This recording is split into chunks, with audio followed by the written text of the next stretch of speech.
Welcome to the January 21st edition of PFF Forecast. It's going to be a great episode. We're going to talk about this Chiefs-Bills game that we just watched, and then we're going to get into it. Championship round, guess the lines. We're going to talk about both matchups, talk about best to place. It's going to be a great show. We will also, don't worry, we're going to talk about the decisions made in this game, including why NFL head coaches do not know how time works. It's going to be a great show.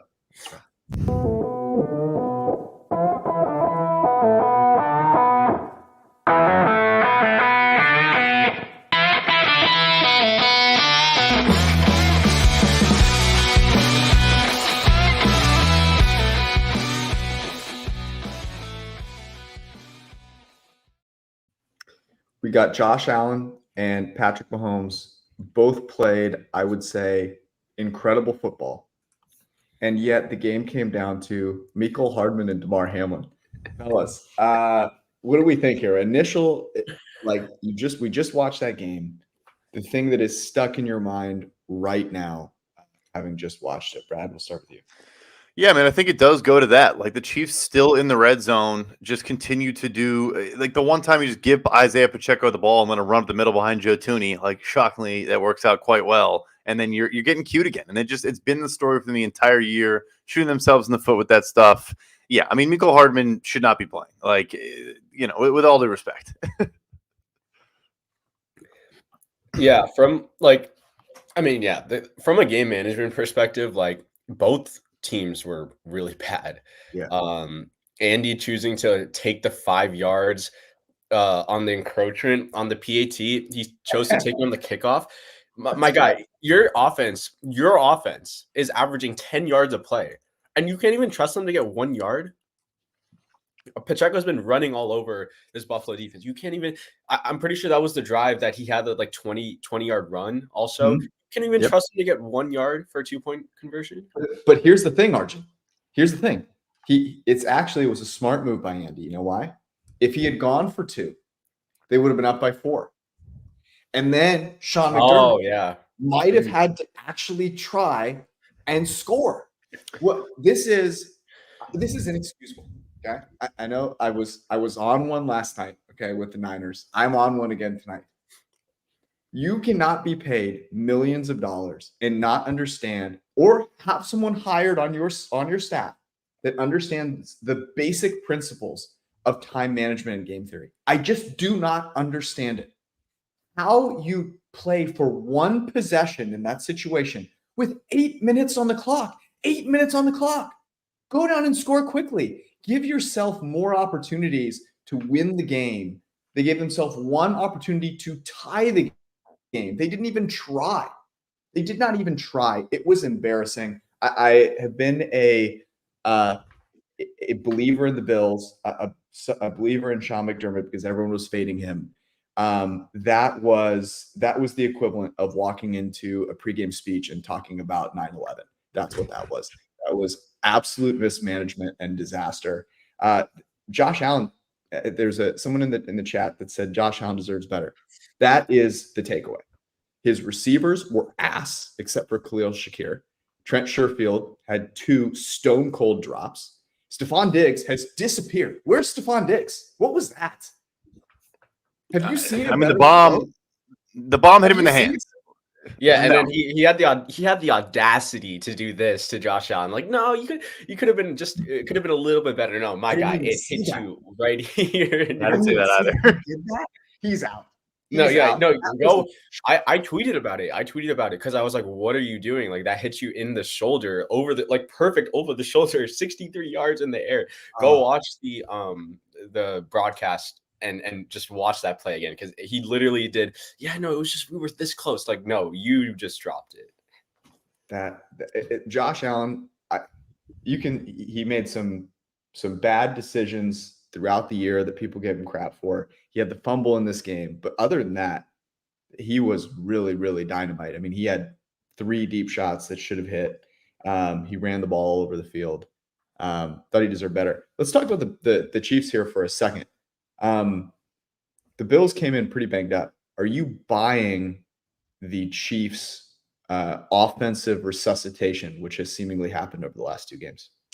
To a degree, yes. I do think it's interesting to where I know Jadeveon Clowney and Kyle Van Noy have had like career years. Obviously, Odafe always a good player, but the tackles, like in this game, there was some Rousseau pressure. He had a near sack where Mahomes kind of threw it out of bounds. But like I think in some ways they probably still could hold up. Obviously, the middle of the field, the linebackers in particular, you're going from with the injuries, probably one of the weaker units. I mean, AJ Klein was on the couch like 2 weeks ago. And honestly, like for the most part, held up. He got cooked a couple times by Travis Kelce, but like he wasn't that bad. And then you're going to maybe the best or one of the best, linebacker duos. I guess Fred Warner and Drake Greenlaw probably take that title, but Roquan and Patrick Queen are not far behind. So like they're still just so reliant on attacking the middle of the field with Rasheed and Kelce. The big thing that I would say no also is like Marquez Valdez-Scantling had the one game you get a playoff where like he has an awesome game. Like we saw it last year in the championship game last year. He had like 120. Yeah, like, and I'm not saying he can't do it again, but history would suggest like he made a bunch of like impressive throws downfield over the shoulder. He had the one that he kind of bobbled that like usually he doesn't catch. Like he had you got the MVS game, and I don't know if you're going to get it again, especially with the state, Geno Stone and those guys in the back end in Baltimore. So I'm buying that they're different than the regular season Chiefs. I'm not buying they can score 30 on a good Ravens defense. Yeah, and I think like if we think about the way you have to beat the Ravens, it's like they're weakest at their cornerback positions.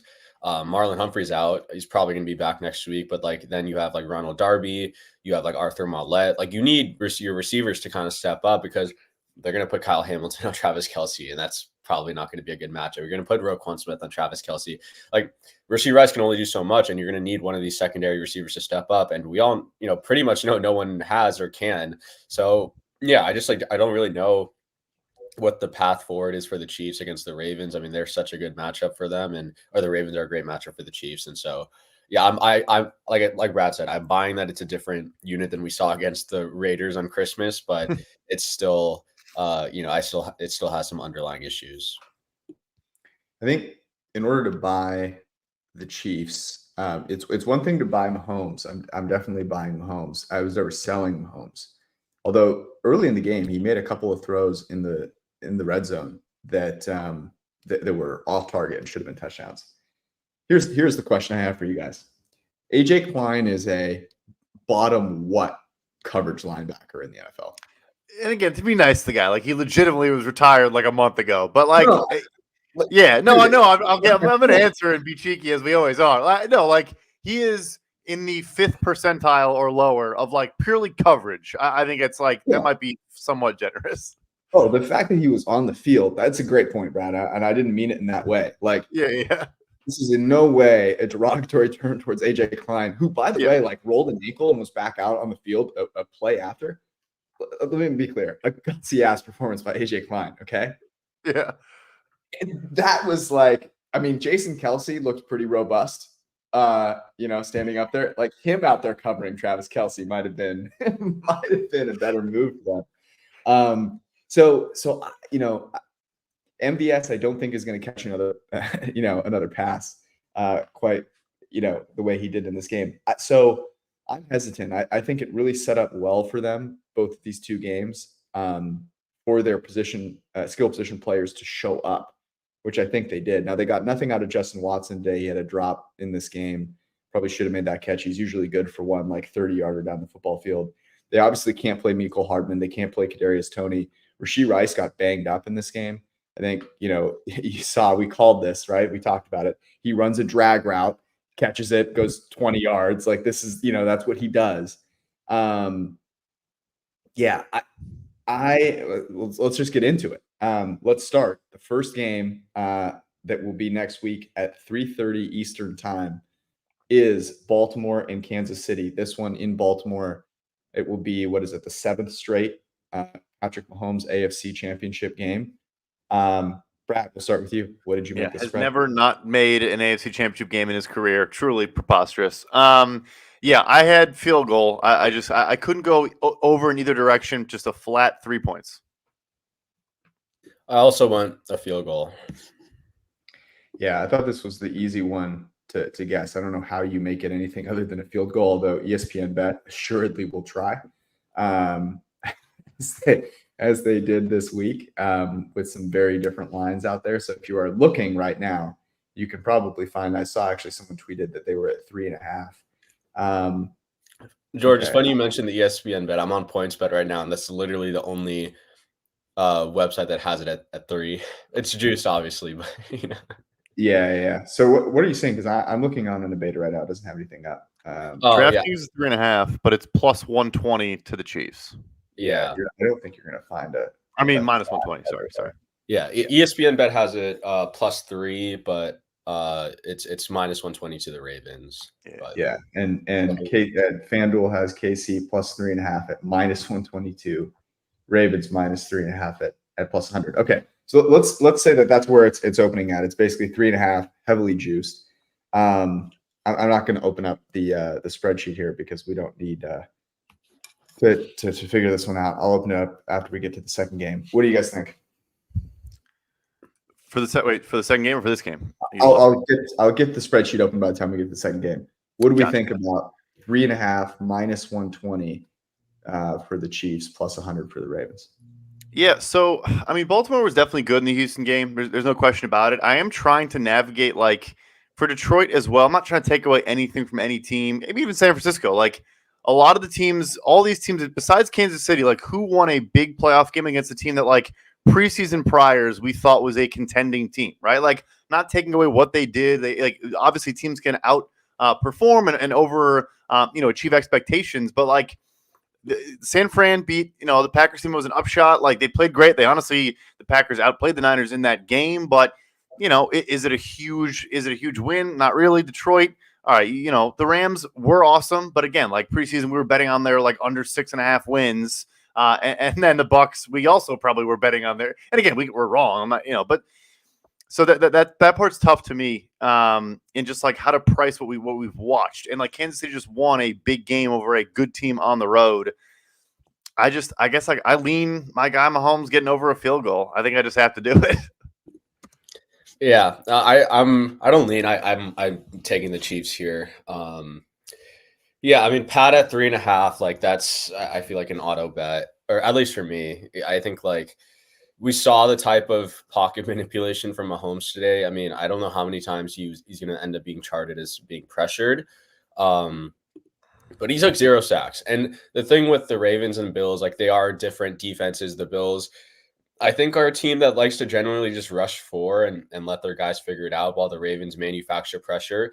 But at the same time, I mean, the Kansas City offensive line, I think, has been the healthiest offensive line in all of the NFL. I feel if we look at their offensive lineman combos, the same 5 will play 96% of their snaps. So they're going to have the chemistry. They're going to have the communication to pass off these stunts, pass off the simulated pressures. And so I think Mahomes is going to have time. And I was somewhat convinced of their offense today. Like I said, I think it'll be much harder next week. But then also this is a pretty good Chiefs defense. And I think they did struggle against the run today, which is, big against Lamar. But this is also the most athletic linebacking room in the NFL. If you look at Nick Bolton, Willie Gay, Drew Tranquill, these are very hyper athletic linebackers, very light linebackers.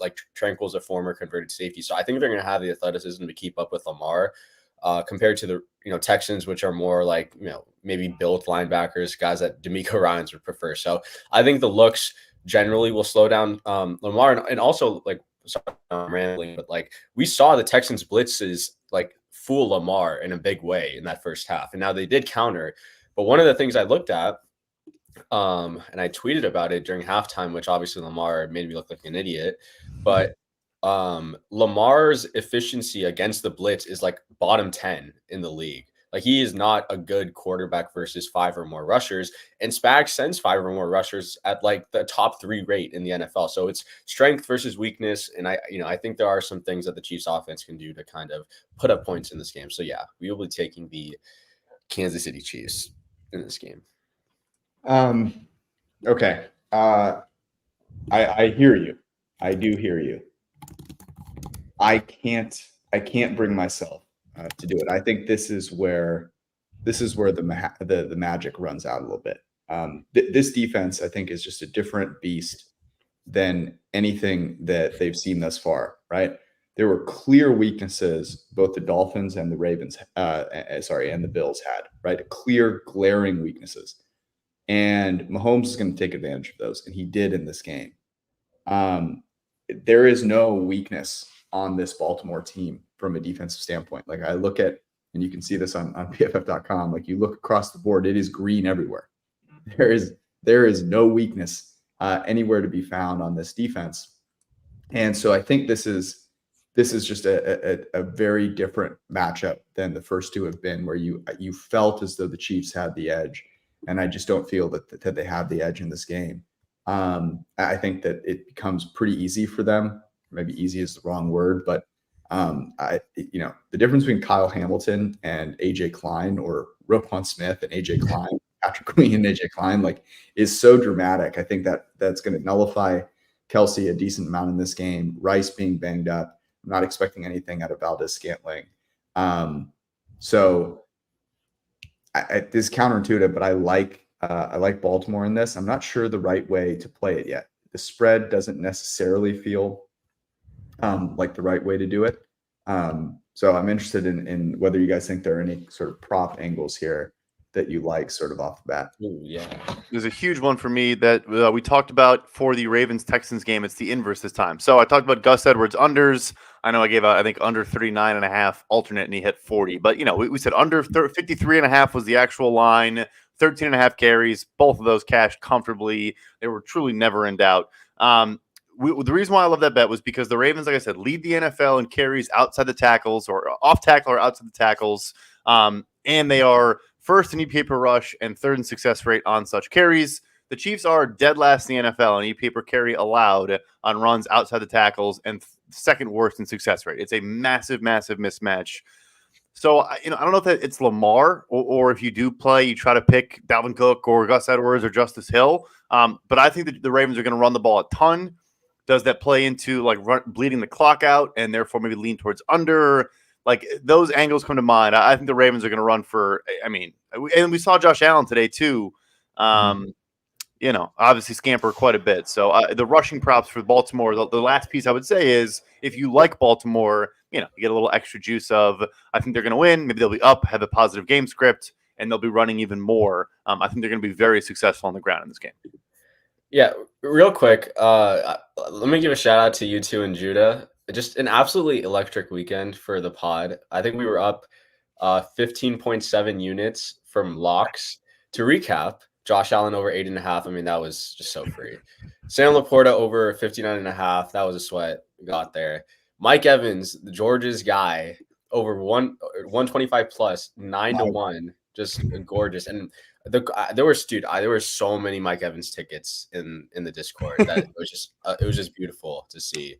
And then our guy Kittle, 80 plus, finishing at 81 plus 250. So great stuff from the pod. And then articles from last week should have gone 4-0, except Mahomes took a freaking 3-yard kneel. What was that? I think he would have ended up below anyway, but yeah, it was a great weekend for the pod. So we should be back in the green, I think, at least. A deep kneel. Yeah, Mike Evans came through. It could have been, we could have been celebrating if he had gotten to 150. Would have been very close for me to a sponsored Vegas event for the printing press. That would have been very, very close. So too, if Trent Sherfield could have caught one of those deep runs, I think Judah had a few on there as well. Actually, what I like here is I like Ravens -1.5 first half. Is where my head is at. I think 3.5 is tough. It is. I need to show some reverence to Mahomes. So I'm going to take Ravens first half -1.5 here, because I do feel good about the Ravens. The rushing attack is interesting. I also, this might seem blasphemous. I'm very curious to see where the Kelsey line ends up. Whether the books kind of buy into him having a good game and thinking he's back. And I think that could be a fade spot as well. Edwards, I think, very interesting. Lamar, interesting, maybe potentially as a rushing attempt number as well. is something that also comes to mind. And then, yeah, I'm also curious about MVS. So we talked about Mecole before the pod, Arjun, and you mentioned that for some reason, Mecole Hardman's prop was like 17.5. I got it 18.5. Was Stone Cold Lock of the Week. I will be very curious to see what MVS comes out after this game. Like, to me, that's a potential auto under. I take Mecole under receiving yards down to under 0.5 for next year. Yeah, I wonder if I'm actually going to be curious if he even shows up on as a bettable option. If someone finds a stray Mecole line out there, please put it in the chat. Alert the Discord. there's no way. I thought after his first carry or his first touch, there was no way he got a second one. And sure enough, he did, and it was almost catastrophic. I think the other thing that's really interesting here is the difference in rest. Obviously, the Ravens coming into this relatively healthy. Rashee Rice got a little banged up. Was there anyone else that got banged up? Willie Gay, right? So Willie Gay did get. The big one is actually Joe Thuney, and it's a pec injury. So I just saw that after I gave my whole spiel. I'm going to assume he's out for the Chiefs because I don't think pec injuries are something it's easy to come back from. Yeah, that would not be good. Brad, you put in here you're taking Baltimore. No, that's KC plus 3.5. Oh. Yeah, me and Arjun are riding. The Thuney injury is not great. I wonder if Wandy Morris kicks inside the guard, or if they have they still have Nick Allegretti. I don't know who their backup guards are. I think it'd be Allegretti. Who's a solid swing guard then? Thuney's a stud, and in this game in particular, had a bunch of pull blocks that were unleashing Pacheco and our boy Clyde. Clyde the Glide was moving out there too. So that is a big loss. Thuney's one of the best guards in football, but I think they'll be okay there. Both. Honestly, this is probably the matchup of the two best D coordinators in the NFL too. I think we don't talk about Spags in that light, and we probably should. They have talent, but they're just drafting 4th round corners and just making it work. And Mike Dana's a good player now. The Lamar thing, when you mentioned that he's not great against 5+ rusher, does he take off a lot? Would you think it would lean into even more scrambling for Lamar, or? Yeah, I'd have to look into some of the data. But just his EPA is low, so I think scrambles are usually a positive EPA play. So the fact it's not an EPA per attempt, it's EPA per drop back. Yeah. So it is including scrambles. So the fact that it is so low, and even I think we saw it when he would get blitzed, it's just retreat back, and then just take a sack. So yeah. I think that'll be something to look into. Yeah. That makes sense. Okay. Anything else on this game before we move on to the NFC? We should talk about it because it's the theme of the pod, and I actually want to talk about it for the next game too. There is the Harbaugh versus Andy Reid game management edge. It does exist. Which I think more and more needs to be a factor. Especially in these kind of half-point situations. I know Harbaugh has kind of come back, regressed toward the mean a little bit. I think he when appropriate, and in certain spots, I think he does it more. He's just been a little bit more conservative. But yeah, Andy Reid, legend, maybe the greatest offensive mind of all time, but he's right up there with the other worst game managers in the biz, and it does pop up here and there. And they've gotten away with it in a lot of games. This is a game where they're not getting away with throwing away a field goal or something like that, with not using the end of half or something. They're not getting away with that in this type of game, I don't think. I would agree with you. The thing about that is, I guess I feel like Harbaugh's come back to earth, this season a little bit. So that comes to mind. But yeah, it definitely is a very, very, very good point. By the way, I was seeing that Kelsey's at 63.5, so it didn't go up a whole lot. Yeah. I don't know. I'd be interested where receptions come in. I don't know. That could be by Wednesday. That could be a fade. How much does the coaching advantage play into this for you, Arjun? Well, I think it does. I think it does play into it just because I feel like I've seen Todd Monken and Mike McDonald adjust their offenses mid-season, mid-game, and I think that's a big thing. It's even if the Ravens are, maybe they fall behind early. I would bet the Ravens live because I've seen Todd Monken be able to, shred a Mhm. defense post halftime. Like we saw it in the Houston game. We kind of saw it in the Niners game when, they started off kind of slow and then they picked it up and then it was just a blowout. And so, yeah, I think from a game management point, like Brad talked about, I think that's a big thing. And I mean, honestly, Harbaugh hasn't been that great with it this season, but I think in the playoffs, he'll definitely lean on Lamar more. And I think he knows that, like, you got to put the ball in his hands. Yeah, I would agree. All right, we on to the NFC.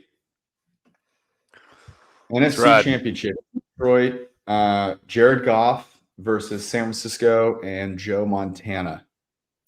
Weather report for this game, because apparently rain turns Brock Purdy into a literal pumpkin. It is supposed to be mid-60s, no rain in San Francisco for this game. Also, it will not be raining in Vegas when the Super Bowl comes around. That game is going to be indoors. So that means Brock Purdy will be Joe Montana for the entire game. That's at least how I understand how this thing works. Brad, we'll start with you. Yeah, I thought about going full touchdown, but couldn't do it. I ended up just at 6.5. I went 6.5 as well. I was going to go 7.5. The Debo news, or lack thereof, I think is fairly concerning. So I went with 7. I was not about to give Jared Goff on the road outdoors the 6.5 there. It looks like in most spots it is either a 7 or a pretty heavily juiced 6.5. Or I guess it's juiced regardless. So the 7 I see at FanDuel is Lions 7 plus 7 minus 120, Niners -7 minus 102. So either way, you're dealing with some juice. You guys are both on the Detroit side. Are you taking Detroit with the 7? Yes, the better quarterback is getting points in this game. Oh no. Oh, don't let David Lombardi hear that. But let it be known. Let it be known that Arjun. Let's count the number of times. I think we have some Slack metrics here that we've got to share. Number of sent into Slack. Jared Goof, Arjun in the lead at 45 this season. I take the over on that. I take way over on that line. Yeah. Well, actually, real quick though, do you know Jared Goff's 10-yard split? Before I break this down, do you guys know? I've heard it's very, very similar to Lamar Jackson's. Yeah. Joe Montana with Lamar Jackson's 10-yard split. Does it get any better than that? I've been talking myself into a little bit the idea that the Lions are probably the best matchup that the Niners were going to get out of the NFC. The run defense aspect is huge. If they're able to put Brock Purdy in unfavorable situations after what we saw in that game where he was really, really poor, and I get the weather was bad. I mean, Jared Goof, speaking of guys that struggle in weather, it benefits both guys in this scenario. But like I have been talking myself into that notion, but it's just like we sat here and just were like, yeah, Mike Evans is going to go for $125. It was like I just still struggle to like see who is going to be covering. I know Debo might be out, but who's going to cover Ayuk? Who's going to cover? I think they'll do okay with Kittle. But attack the middle of the field, those linebackers like Anzalone struggled in coverage today. Jack Campbell still not really a full-time guy quite yet. Barnes to the pick to close it out. But I do think this is the best matchup the Niners could have gotten in this game. I don't know. I don't want to overanalyze it, and I just think they're still a class above the Detroit Lions right now. I'm not taking the spread here. Reason for that, but I have 2 props that I love. Okay. Now I think everyone is anticipating that I'm going to say Ayuk because I love Mike Evans. Okay? I can see it already. People think so. No. Don't worry. I'm not that predictable. You just mentioned the linebackers, Brad. So I think that here's my prognosis. I think there's a 50-50 chance he plays. I think if he plays, there's maybe a 30% chance he stays and plays the whole game. Okay. I think if he goes out there, I think it's, he gives it a couple tries. I don't think they need Deebo Samuel to win this game, as blasphemous as that may sound. Okay. The linebackers you mentioned cannot cover. This is the Christian McCaffrey through the air game. Rashad White was wide open all the time. He could have easily had 10 catches in this game. To me, this is the Christian McCaffrey through the air game. His total right now at 33.5 receiving yards on FanDuel. You can get alts. You can get, for example, 50 plus at plus 220, 60 plus 320. You can get a combo rushing and receiving. I think is at like 111. I want to say. Let me find it right now. Yeah, so his rushing total is at 81.5. Okay, so 120.5 is his combo. I really like receiving. Now, on the other side of this, the reason I'm not running to take the Niners -7 is I don't know if you saw Aaron Jones in that game. Aaron Jones looked like Barry Sanders against the Niners. The player that's going to look like Barry Sanders in this game is Jahmyr Gibbs. Dave Montgomery is dragging a weight sled behind him when he runs the football. Jahmyr Gibbs total right now, 44.5. David Montgomery's is 52.5. I don't know if the bookmakers decided to just forget to watch this game, but Jahmyr Gibbs, clearly the better running back. He's clearly the better running back. They are going to give him the ball. 44.5 is way too low. I love both props. Not quite as much as I loved Mike Evans last week, but I think those are very, very clear mismatches for both sides. Couldn't love him more. Go ahead. You stole my prop, George. I was going to talk about Gibbs, 44.5. I guess the one thing I was looking at, I was doing some numbers on it. I mean, Jones, 18, 108, average 6 yards a carry. 53 of that 108 did come on one run. You take that away, and he only averaged 3.2 yards a carry. But I still think the Lions have the trench advantage in this game. At least, I think it's even. I think like Sewell on Bosa, and then you have Decker, whatever, and Jonah Jackson. I think the marginal decrease in productivity is not going to be that big. Ragnow's the big one, but Ragnow, and he came back in. He is the huge one, but he should play in this game. He should play. If he came back in, then he should play. But I think like they're going to put so much tape. He's going to have so many shots, dude. That you would need to literally break his leg off for him not to play. It looked terrible. Yeah. So I think like it's tough to project volume, and I get annoyed sometimes with how much they run David Montgomery. But yeah, I mean, I think the Lions, Ben Johnson should just know this is the game. This is why you drafted Jahmyr Gibbs. This is where you give him the 60, 70 yard, 70% snap share. And yeah, I think 44.5 is probably a little too low. And I think like Gibbs and Aaron Jones are very stylistically similar, just very quick, have that quick acceleration, great contact balance. And I think a lot of resources will be devoted to stopping Laporte and Amon-Ra. I think that should open up things on the ground. It's actually very interesting to me. On FanDuel, they have listed the CMC receiving, but they have not put any of the receivers out there, which makes me think that they somehow have allocated like target share by position or unit or group or something like that. And great comment here about CMC. Like, obviously the targets are going to be distributed across all of the pass catchers. And so, if Debo is out, it's not as if his targets are only going to be redistributed against or to the wide receivers, right? It's going to go to the entire group of pass catchers. I think CMC likely there, and he had 51 and 64 receiving yards respectively when Debo's out. I like the alt. I'm probably going to play the latter, similar to what I did with what's his name, with Evans. So 40 is plus 126, 50 plus 220, 60 plus 350, so on and so forth. Other props potentially that we like here, Brad. Anything that sticks out to you?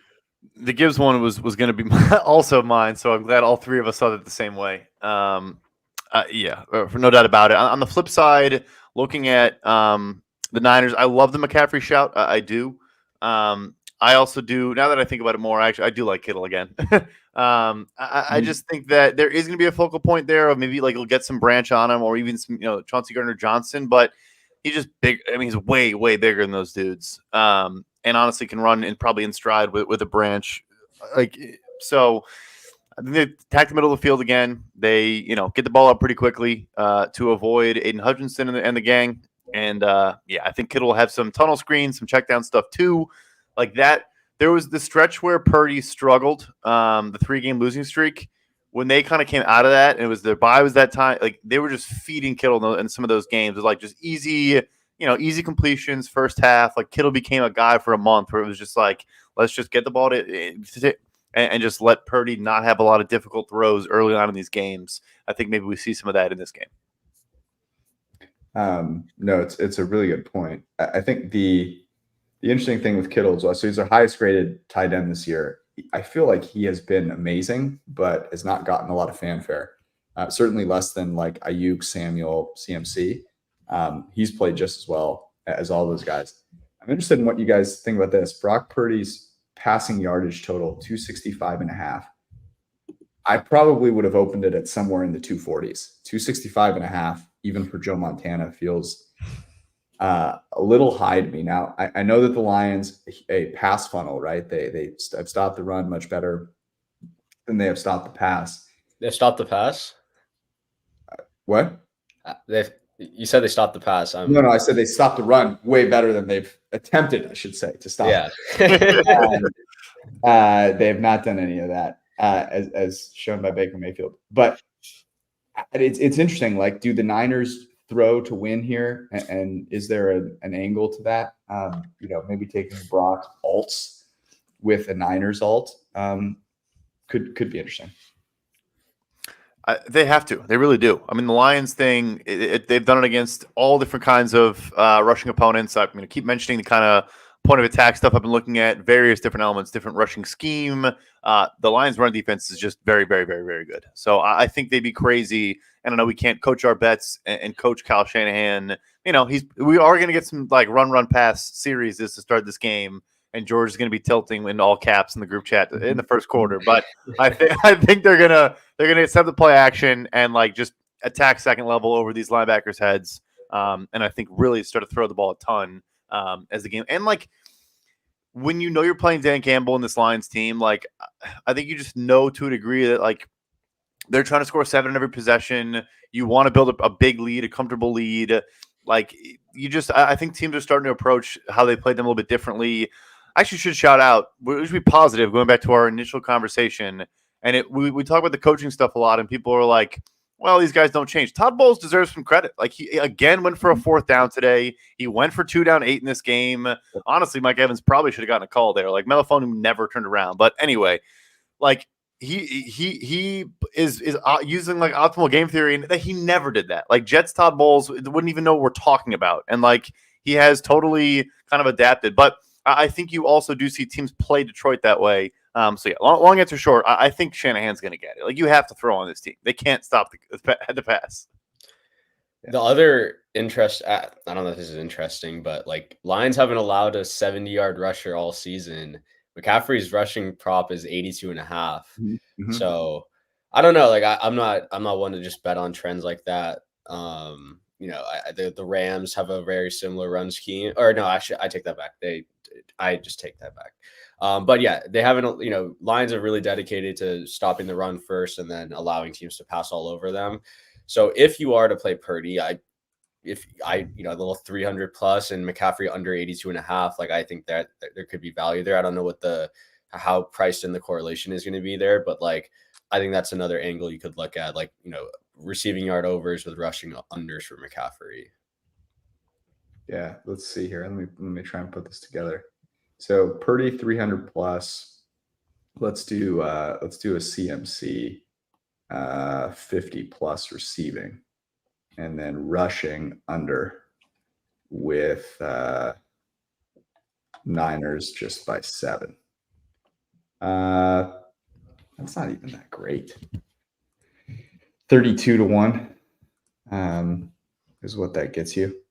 Yeah, I feel like you could be better there, Yeah. especially since we have 2 alt lines.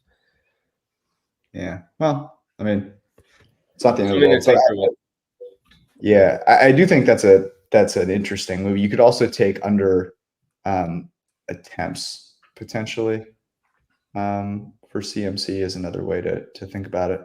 But yeah, the way to win this game is through the pass. So makes a lot of sense. Super Bowl line here. What do you guys think? AFC. Let's do it. AFC versus NFC. I think AFC's laying points regardless of the outcomes here.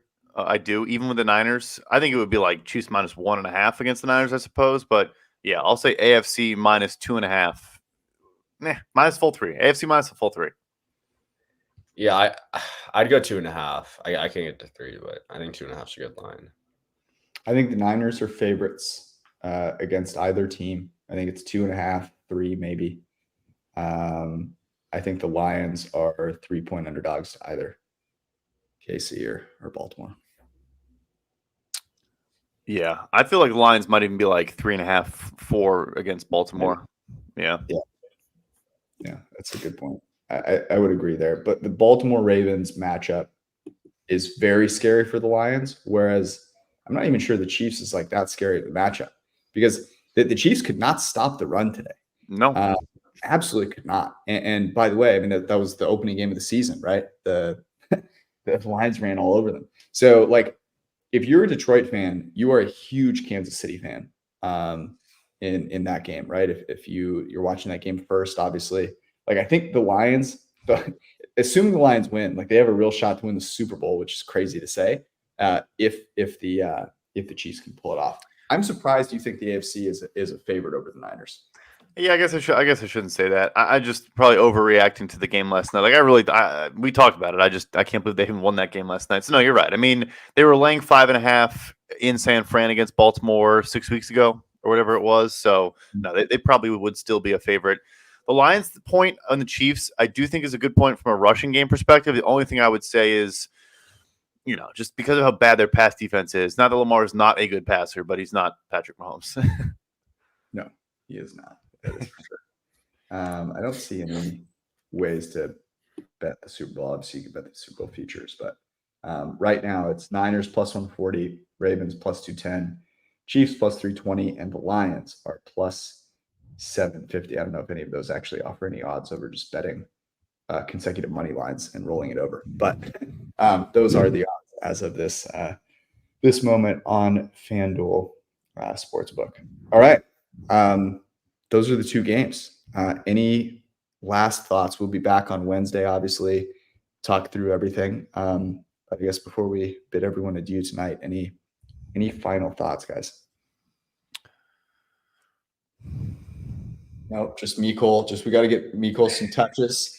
Give Mikol some more touches. Yeah, that's actually a good point. Before we break here, let's see if there are any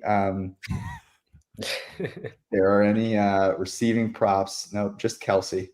But we'll have an eagle eye out for MVS and Mikol Hardman. See if we can find some unders. We'll be back on Wednesday night. Obviously, Judah will join us. We'll try and hit a 1,500 to 1 once again, and try and get ourselves to Vegas. Thank you so much for hanging out with us. We love you all. Enjoy the night, and we will see you guys on Wednesday. Peace.